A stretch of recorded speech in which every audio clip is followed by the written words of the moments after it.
Live आइल बनी हम।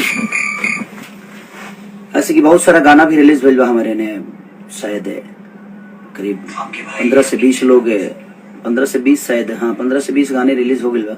और सब गाना के बहुत ज्यादा प्यार वो सब देता नहीं। और अभी आज भी एगो रिलीज भइल बा ब्लू बीट से, पिठैया भतीजवा की होली। फिर बजाना म्यूजिक से वो गाना रिलीज भइल बा, का नाम है गाना के? हाँ, भतार के का जरूरत बा।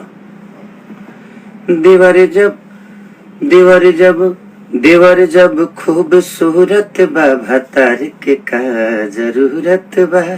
बहुत कमाल के गाना। चढ़ जाना पीछे से, पिठैया है साली। फिर से एगो बहुत देहाती रोल, इनके डिमांड पर एगो देहाती गाना हम गौले बनी, जो उनकी फालतू इंटरटेनमेंट से भी आयल बा। और बड़ा प्यार और आशीर्वाद वो सबके मिला था वो गाना के। कि कमाएले हम कबले चराइबा पहाड़ी पढ़ा रजऊ, जा कमाएले ला हमारे। पिठैया ला गाना में अक्षरा जी फीचरिंग कैले बड़ी हमरा संगे, लाल यादव के मिला था। और आसाना विश्वास बा कि लोग ऐसे ही अपन प्यार और आशीर्वाद हमके देते रह। कोशिश रही जे आदमी अच्छा कुछ करे और हमेशा रो सबके दिल और दिमाग में बसे। और एगो हमार बहुत खूबसूरत सिनेमा, जो उनकी रियलिटी सिनेमा बहुत कम बनेला।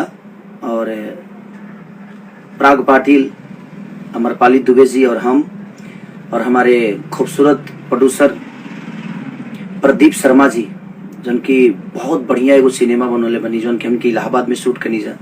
ओकर एगो गाना भी बड़ा खतरनाक है, 2-3 गो गाना बहुत औसम बावे, और उनके सुनने के भी मिली या देखे के भी मिली।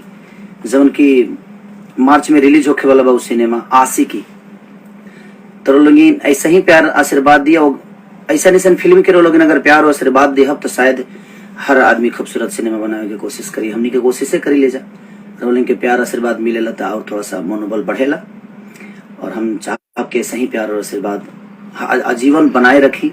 हम कोशिश करब खाली कि रोलिंग के कोनो मनोरंजन में दिक्कत ना होके, मनोरंजन भरपूर मनोरंजन करी हमरा और सबके, कि रोलिंग के 24 घंटा आदमी यही खातिर जागे लगे रोज सबके मनोरंजन करा सके। तो ऐसा ही प्यार और आशीर्वाद देते रही और अपना भाई के ऐसे ही अपना गोद में बैठौले रही।